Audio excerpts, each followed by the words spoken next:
고린도전서 14장 1절에서 12절. 본문과 주제 소개. 고린도전서 14장은 성령의 은사에 대한 바울의 가르침이 절정에 이르는 부분입니다. 12장에서 다양한 은사를 설명하고 13장에서 사랑의 우월성을 강조한 후 바울은 14장에서 은사가 실제로 어떻게 사용되어야 하는지를 설명합니다. 고린도 교회는 성령의 은사가 풍성한 교회였습니다.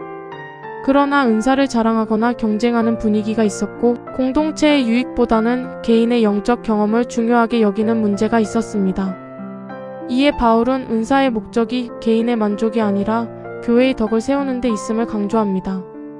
본문의 핵심 주제는 사랑으로 공동체를 세우는 은사입니다. 하나님께서 주신 은사는 자신을 높이기 위한 도구가 아니라 교회를 세우고 사람을 살리는 통로입니다. 본문 배경과 핵심 메시지. 고린도 교회 성도들은 특별히 방언의 은사를 매우 높게 평가했습니다. 방언을 하는 사람은 영적으로 뛰어난 사람처럼 여겨졌고 예배 중에도 질서 없이 방언이 사용되는 경우가 있었습니다. 바울은 방언 자체를 부정하지 않습니다. 오히려 방언도 하나님께서 주신 귀한 은사임을 인정합니다. 그러나 교회의 공적인 모임에서는 다른 사람을 세우는 일이 우선되어야 한다고 말합니다. 그래서 바울은 예언의 은사를 강조합니다. 예언은 미래를 맞추는 능력만을 의미하지 않습니다. 하나님의 말씀을 전달하여 사람들을 권면하고 위로하며 믿음을 세우는 모든 사역을 포함합니다. 3절에서 바울은 예언의 목적을 분명하게 말합니다. 사람에게 말하여 덕을 세우며 권면하며 위로하는 것. 결국 성령의 역사는 사람을 세우고 교회를 세우는 방향으로 나타난다는 것이 본문의 핵심 메시지입니다. 본문 묵상.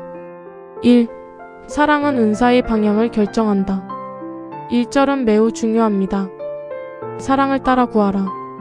바울은 은사를 따라 구하라라고 말하지 않습니다. 사랑을 따라 구하라고 말합니다. 이는 사랑이 은사보다 먼저라는 뜻입니다. 아무리 놀라운 은사가 있어도 사랑이 없으면 사람을 세울 수 없습니다. 사랑이 없는 은사는 자랑이 되고 경쟁이 되며 분열을 일으킵니다. 반대로 작은 은사라도 사랑으로 사용되면 공동체를 세우는 능력이 됩니다. 오늘날 교회 역시 같은 도전을 받고 있습니다. 노래를 잘하는 사람도 있고 가르치는 은사가 있는 사람도 있고 섬김의 은사가 있는 사람도 있습니다. 그러나 중요한 것은 무엇을 할 수 있느냐가 아니라 어떤 마음으로 하느냐입니다. 하나님은 능력보다 사랑을 먼저 보십니다. 은사의 크기보다 사랑의 크기가 중요합니다. 2. 성령의 은사는 공동체를 세우기 위해 존재한다. 4절에서 바울은 이렇게 말합니다. 방언을 말하는 자는 자기의 덕을 세우고 예언하는 자는 교회의 덕을 세우나니. 여기서 바울은 개인의 영적 유익보다 공동체의 유익을 우선순위에 둡니다. 신앙은 결코 개인주의가 아닙니다. 하나님은 우리를 혼자 믿게 하지 않으시고 교회 안에서 믿게 하셨습니다. 따라서 하나님께 받은 모든 은사는 교회를 위해 사용되어야 합니다. 내가 가진 재능과 경험, 지식과 물질, 기도의 능력까지도 모두 공동체를 세우기 위한 하나님의 선물입니다. 예수님께서도 자신을 위해 살지 않으셨습니다. 하늘의 영광을 버리고 우리를 살리기 위해 십자가를 지셨습니다.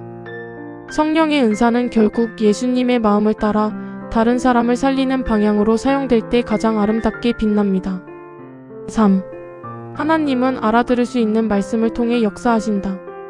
7절부터 11절에서 바울은 피리와 검은고, 나팔의 비유를 사용합니다.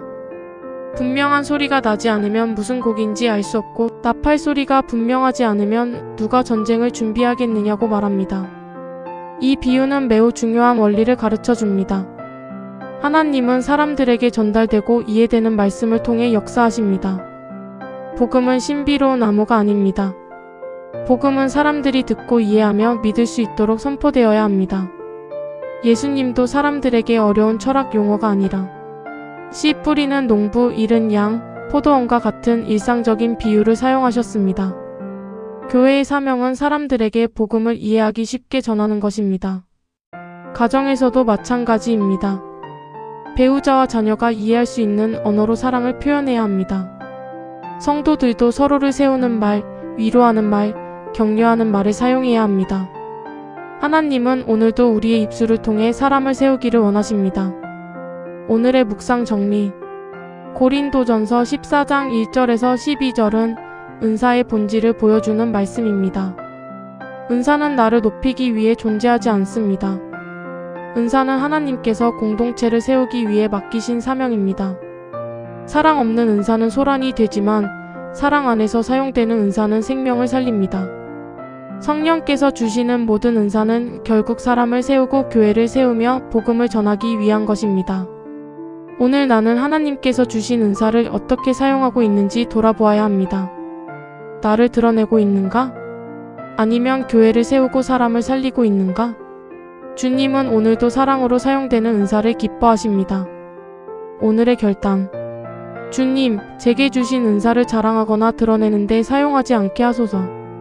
사랑을 따라 살아가게 하시고 제 말과 행동이 누군가를 세우고 위로하는 통로가 되게 하소서. 성령께서 주신 모든 은사가 교회의 유익과 복음의 확장을 위해 사용되게 하시고 예수님의 마음으로 섬기는 제자가 되게 하소서. 묵상 질문. 나는 하나님께서 주신 은사를 공동체를 세우는데 사용하고 있는가? 아니면 나를 드러내는데 사용하고 있는가? 내 말과 행동은 주변 사람들에게 위로와 겉면이 되고 있는가?